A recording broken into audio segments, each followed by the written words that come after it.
estén viviendo una excelente jornada. Les damos la más cordial bienvenida a una nueva entrevista, como siempre, por el canal de televisión de la Universidad de Concepción.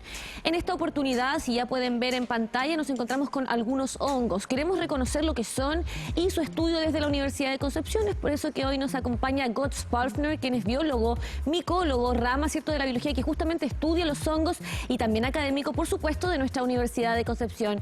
Profesor, es un placer que pueda estar con nosotros conversando justamente sobre lo que son los hongos, ¿verdad?, el mundo fungi. Queremos acercar justamente a la gente a este mundo.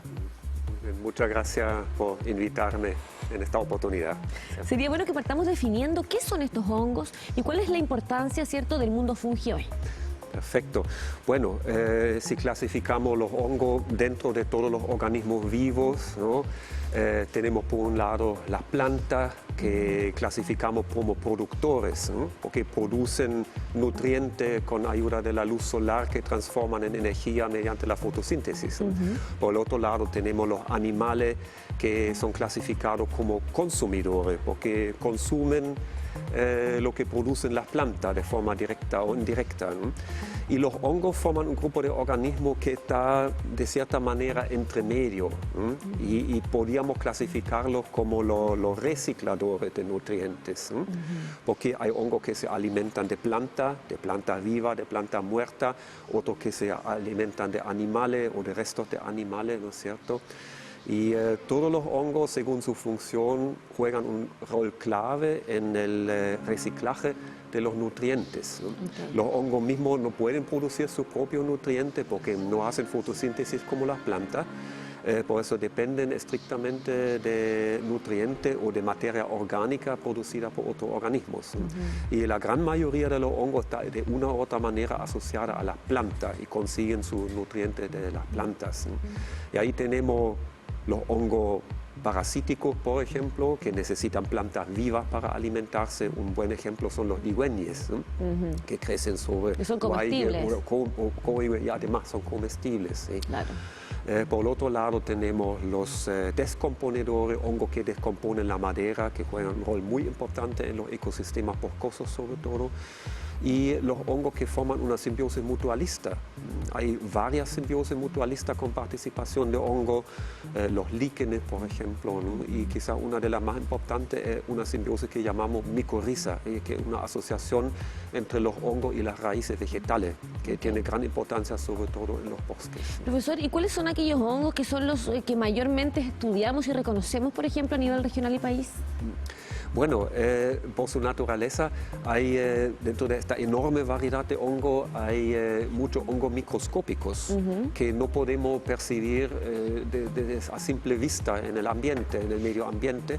Y hay otros que producen lo que llamamos setas, ¿no?, que son como estructura reproductiva, como los frutos, entre comillas, de los hongos. Exacto. Y que son bastante vistosos, ¿no? Y este grupo de hongos llamamos macrohongos, ¿no?, contrastando los microhongos.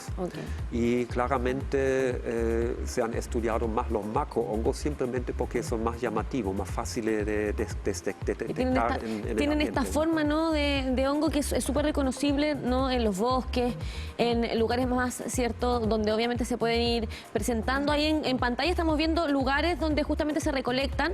Estamos viendo la forma en que también se van limpiando, ¿verdad?, en estas recolecciones. Ahora, se bordea en más de 1,5 millones de especies. ¿Cuántas son a su haber mayormente reconocidas por la humanidad? Porque se habla de una gran cantidad, más de 1,5 millones. Sí, de los cuales conocemos apenas un 10% hasta el momento, ¿no? Este número, 1,5 millones, es una estimación que se ha hecho. Y hay varias estimaciones que han hecho varios expertos y varían entre 1,5 millones hasta 12 millones. Yo he leído una publicación donde estiman el número verdadero de hongos que existen en nuestro planeta en 12 millones, que es un número exorbitante, ¿no? Sí. Las estimaciones más conservadoras hablan de 1,5 millones aproximadamente, ¿no? Pero la verdad es que hasta el momento hemos descrito y nombrado solamente acerca de 150.000 especies, que significa que conocemos apenas un 10% de la diversidad que existe. Para nosotros es súper importante también el poder conectarnos con la realidad de nuestra casa de estudio, de sus distintos profesores, ¿verdad?, y especialistas. ¿Cómo de la biología pasa usted, digamos, profesora, la micología, así se llama bien el estudio de los hongos. Sí. ¿En qué consiste y por qué usted decide justamente seguir con este camino, profe? Bueno, admito que fue una decisión casi aleatoria, porque cuando yo era estudiante y me tocó optar por una disciplina donde titularme, yo estaba indeciso entre los insectos y los hongos, ¿no? Ambos grupos me interesaron. ¿Cómo fue esa decisión? Yo creo que más que nada por el profesor que tuve en mi universidad y que realmente logró de entusiasmarme más por los hongos que por los insectos. Ahora, ¿cómo funciona el estudio de los hongos, de la micología, si estoy diciendo bien la terminología? ¿Cómo es que funciona? ¿Qué herramientas, qué aparatos de estudio se utilizan para justamente ir, ¿verdad?, en comprensión de estos hongos que ya, por ejemplo, tenemos aquí en estudio? Bueno, la micología en este sentido es una disciplina muy variada y muy multifacética, podríamos decir. Y eso se refleja también en donde se trabaja en la micología en esta universidad, ¿no? Hay académicos que trabajan, por ejemplo, con hongos fitopatógenos, que son los hongos que pueden afectar a plantas, a cultivos, por ejemplo, o a árboles forestales o a plantas silvestres también, ¿no? Por otro lado, tenemos los hongos medicinales que son relevantes en la medicina, ¿ven? Que pueden causar enfermedades y que se tratan en la Facultad de Medicina, o como en el caso de mi estudio, yo estoy trabajando en la Facultad de Ciencias Naturales, en el Departamento de Botánica, y a mí me interesa la diversidad de los hongos nativos y su interacción, su rol ecológico en los ecosistemas nativos. Me imagino que dentro de nuestra misma universidad tenemos la oportunidad de encontrar algunos hongos, ¿no? En algunos sectores donde hay presencia de árboles nativos y todo eso. ¿Se ve experiencia de hongos dentro de nuestra universidad? Absolutamente, y yo siempre digo a mis estudiantes, estamos privilegiados aquí en la Universidad de Concepción de tener un campus tan natural, porque aquí tenemos muchos tipos de plantas, muchos tipos de vegetación, y cada tipo de vegetación, cada planta trae su propia comunidad de hongos, ¿no? Y yo todos los años salgo con los estudiantes que participan en mis cursos al campus de la universidad y siempre encontramos una diversidad impresionante de hongos, ¿no? Así que la universidad tiene ayuda muy totalmente entonces con el estudio. Para estudiar los hongos, sí. Profesor, ¿es verdad que existen pocos especialistas dedicados a este estudio? ¿Y qué tan importante y prioritario se hace que justamente haya personas que puedan vincularse con la posibilidad de ir descubriendo un poco más de historia de los hongos? Sí, efectivamente hay pocos especialistas, y tanto en Chile como en otras partes del mundo. Hay varias explicaciones para eso, obviamente tiene que ver con la priorización en la academia, en la política de la ciencia, de la educación también, pero yo también creo que la micología, la ciencia de los hongos, no es una disciplina oficial, entre comillas, ¿no? Como la biología, por ejemplo, o la botánica o la zoología, ¿no? Hay botánicos titulados, zoólogos titulados, biólogos titulados, pero no existe en ninguna parte del mundo una carrera de micología. ¿Y debería existir, cree usted? Yo creo que debería existir. Como hay tanta diversidad de hongos y como juegan roles tan importantes en todo que son formas de vida e interacciones de organismos vivos, yo creo que sí.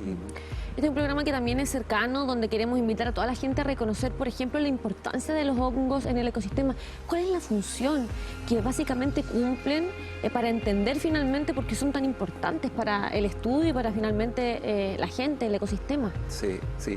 Bueno, primero está el gran grupo de los hongos que descomponen materia orgánica.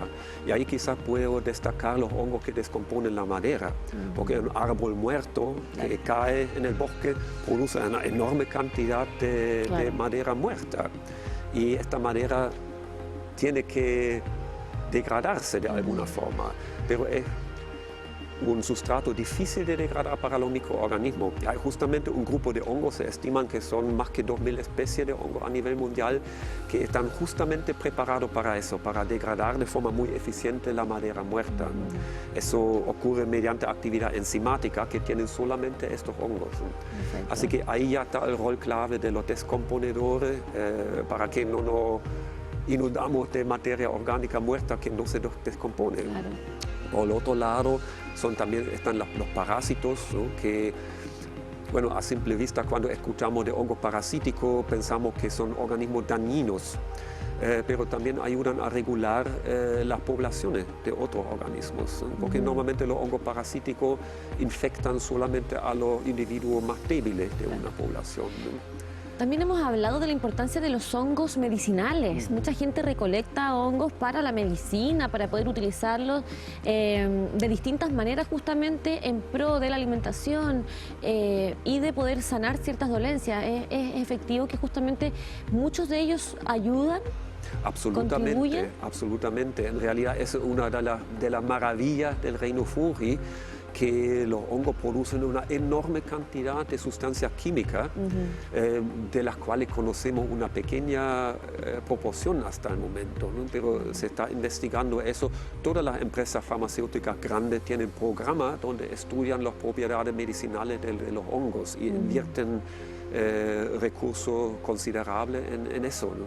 Y tenemos ya hongos funcionando. Bueno, los más conocidos son los hongos con que se producen los antibióticos, como el género Penicillium también, que produce la penicilina, y hay muchos otros antibióticos que se producen en base de hongo. También hay hongos que tienen propiedades anticancerígenas, hay hongos que ayudan a regular el nivel de colesterol en el cuerpo, hay hongos que reducen la respuesta inmune del paciente después de un trasplante de órgano, por ejemplo, y muchos más, ¿no? Pero estamos, yo diría, recién comenzando a conocer toda esta enorme variedad de compuestos químicos que podemos usar en la medicina. Hay, bueno, hongos positivos, pero también nocivos, y hoy día es bueno también plantear dentro de la contingencia este niño de 17 años que muere justamente en Hualqui por consumir hongos que recolectó la familia. Los hongos de la muerte, como bien se denominan, ¿es efectivo que tenemos en nuestra región de estos hongos? ¿Cuáles son sus principales características y por qué afectan de manera nociva a la salud? Sí, bueno, es una triste realidad que tenemos hongos venenosos mortales en la región, en realidad en toda la zona centro-sur y sur de Chile. Y estos son hongos que no han estado siempre aquí. Fueron introducidos hace, se estima, entre 30, 40, 50 años con árboles exóticos al país. Y quizás es por eso porque ocurren confusiones, porque la recolección de hongos comestibles, de setas comestibles, se realiza en el campo. Exacto. Y típicamente se ha traspasado de generación a generación. Y la generación de nuestros abuelos no conocía esta especie venenosa mortales. ¿Había menos anteriormente de estos hongos venenosos? Según mi conocimiento, no. Bueno, hay que decir también que gran parte de los hongos nativos, digamos, que siempre han crecido en Chile desde tiempo prehistórico, no se han estudiado todavía en términos de su posible contenido de sustancias venenosas. Pero por la experiencia que tienen los recolectores, yo creo que no existen especies venenosas mortales nativas en Chile. Y bueno, la buena noticia entre todo es que hay solamente 2 especies que son realmente peligrosas, que pueden causar la muerte de la persona. ¿Cuál fue la que justamente comió este pequeño, este joven? No sabemos con toda seguridad porque, como suele ocurrir en estos casos, no quedaron restos de los hongos que podía analizar. O sea, no hay muestras que podamos decir finalmente cuál de las especies podía ser. Se sospecha, y eso también sale en el reporte médico de este caso, por los síntomas, la falla hepática fulminante que hubo en el caso de este joven, que debe haber sido Amanita phalloides, que es la especie que provoca este tipo de síntoma o este síndrome, ¿no? Pero como dije, no hay 100% de seguridad porque no quedan restos y que un experto podía identificar con 100% de seguridad. De todas maneras, como dije recién, hay solamente 2 especies en Chile hasta el momento que pueden provocar este tipo de síntomas. ¿Cuáles son los síntomas, profesor? Los síntomas, lo que siente el paciente es una respuesta temprana, dentro de 24 horas después de la ingestión del hongo, que normalmente consiste en vómito y diarrea, con que el cuerpo trata de eliminar los restos del hongo, ¿no? Y eso es la fase clave donde el paciente debería ir de toda manera a consultar a un médico o ir a un hospital, una clínica, porque esta fase pasa y el paciente piensa que se está recuperando, que ha pasado por lo peor, pero no es así. Después viene la segunda fase, con un desfase de 2, 3 hasta 4 días, y ahí comienzan dolores fuertes abdominales, y eso indica el daño hepático que se está produciendo. El gran problema es que a esta altura, después de 2, 3 o 4 días, el daño hepático ya está tan avanzado que muchas veces la única forma de rescatar la vida, de salvar la vida del paciente es un trasplante de hígado. Lo que se intentó en este caso también, pero lamentablemente no hubo un órgano disponible en este momento. Aquí, por ejemplo, tenemos en el mismo estudio algunos hongos. Si pudiésemos conocer en detalle cuáles son sus principales características y qué estilos de hongos son los que estamos mostrando aquí en esta entrevista. Sí, bueno, yo siempre recomiendo antes de ir a recolectar seta silvestre, de informarse, de mirar cómo son las especies tóxicas peligrosas, porque son pocas, ambas son 2 especies solamente, ambas pertenecen al género Amanita, y yo traje una de las 2. Eso no es la Amanita phalloide, el ángel de la muerte como lo llaman, ¿no? Eso es la Amanita tóxica, se llama. Y, ¿esa también es nociva?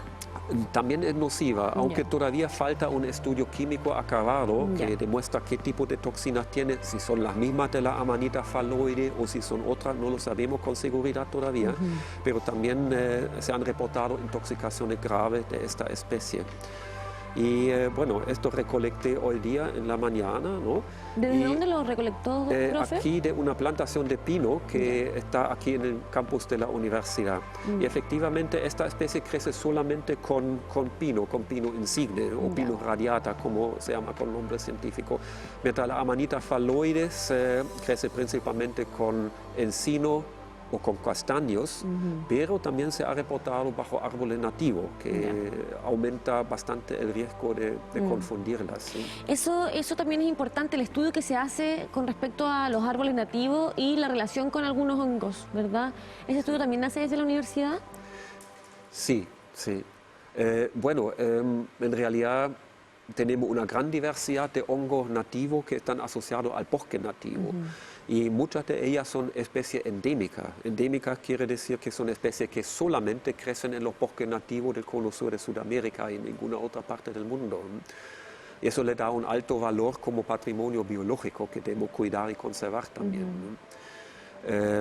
Y ahí también hay muchas especies comestibles y como dije antes, según lo que sepamos hasta el momento, no hay especies nativas venenosas mortales como estas 2 amanitas que han llegado al país durante las últimas décadas. Esa usted la puede tocar perfectamente y no pasa nada. Sí, Distinto sería si es que lo probamos, exactamente, ¿no? Sí. No, al tocar una seta venenosa no pasa absolutamente nada, hay que ingerirla para que la toxina entre al circuito sanguíneo del cuerpo y ahí recién puede desarrollar su daño, ¿no? Pero al tocar no pasa nada. ¿Y esta especie que tenemos acá es la misma? ¿Esta que está en este lado? Sí, todo esto espécimen que tenemos aquí es la misma especie, Amanita tóxica, y ahí pueden ver, no sé si se puede ver en pantalla, pero se puede ver cuán variable es, ¿no? En estado juvenil, cuando está empezando a madurar, no es nada más que un huevito como este, ¿no? O como esto. Así se ven al inicio y después comienzan a eclosionar, entre comillas, del huevo, ¿no? Eso corresponde más o menos a este estado aquí. Y se ve que realmente hay una membrana blanca que envuelve el hongo en estado temprano, el primordio como lo llamamos, y que cuando la seta se expande se rompe como la cáscara de un huevo, ¿no? Y queda una parte de la cáscara aquí en la base del pie.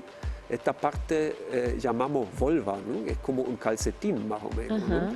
Y la otra porción de la cáscara, entre comillas, queda sobre el sombrero formando estas escamas blancas. Y estos dos atributos, estas escamas sobre el sombrero y la volva en la base del pie, son una característica muy importante del género Amanita. Y las tiene tanto la Amanita tóxica, la tenemos aquí, como la Amanita phalloide, que es la otra especie mortal. Claro.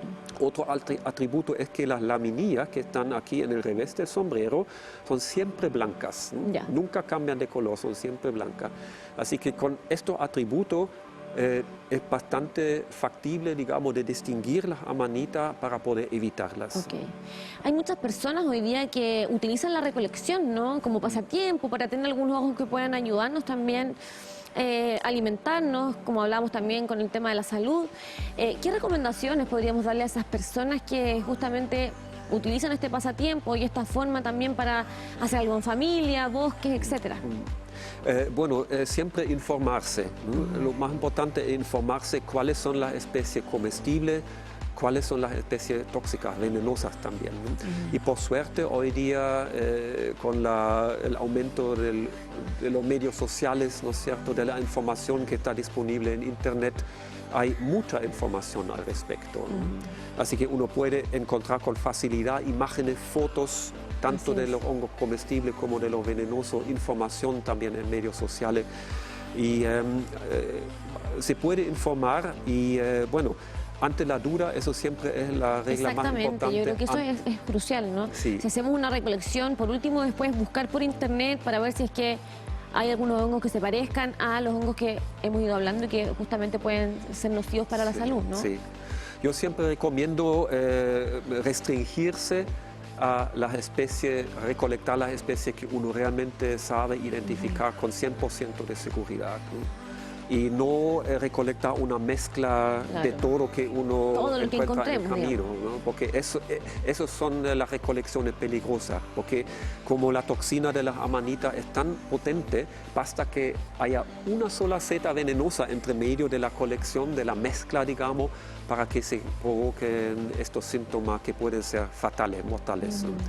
Así que dedicarse solamente a recolectar las especies que uno conoce, no importa si sean solamente 2 o 3, pero hay especies que son muy abundantes, muy frecuentes, y uno puede llenar un canasto, también una canasta con estas pocas especies sin correr el peligro, ¿no? Oye, hay mucha gente también, profe, que ha visto una serie que habla de los hongos, The Last of Us.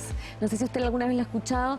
Y mi pregunta también radica es, ¿qué tan perjudicial pueden ser los hongos también para la humanidad o para la especie en general? Si es que no es controlado. Claro, bueno, bueno, normalmente las comunidades de hongos se autorregulan, ¿no? Okay. O sea, no ocurre normalmente que una especie llegue a dominar el ecosistema o el ambiente, ¿no? Nos quedamos tranquilos entonces al respecto. Claro. Sin embargo, hay hongos también que pueden invadir áreas, ¿no? Tenemos un ejemplo, al menos un ejemplo. Bueno, uno es la Amanita phalloide, que es una de las especies tóxicas que ahora se encuentra también asociado a árboles nativos, aunque fue introducida con árboles exóticos, ¿no?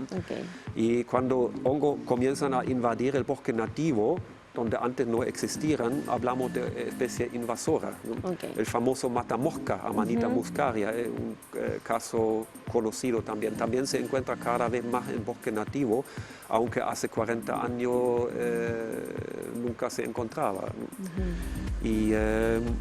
Pero mi expectativa, mi esperanza, digamos, es que estos hongos se integran a la comunidad fúngica nativa y forman parte en algún momento de la biodiversidad nativa, ¿no? Profesor, de verdad un gusto poder tenerlo a usted y a cada una de las personas que conforman nuestra Universidad de Concepción con distintos estudios y actividades que revelan que son muchas las cosas que ocurren a nivel de nuestra casa de estudios. Así que muy agradecidas de esta interesante conversación y lo esperamos para una nueva oportunidad, seguir hablando de cosas tan interesantes como los hongos. Muchas gracias. Y quizá una última palabra. Quiero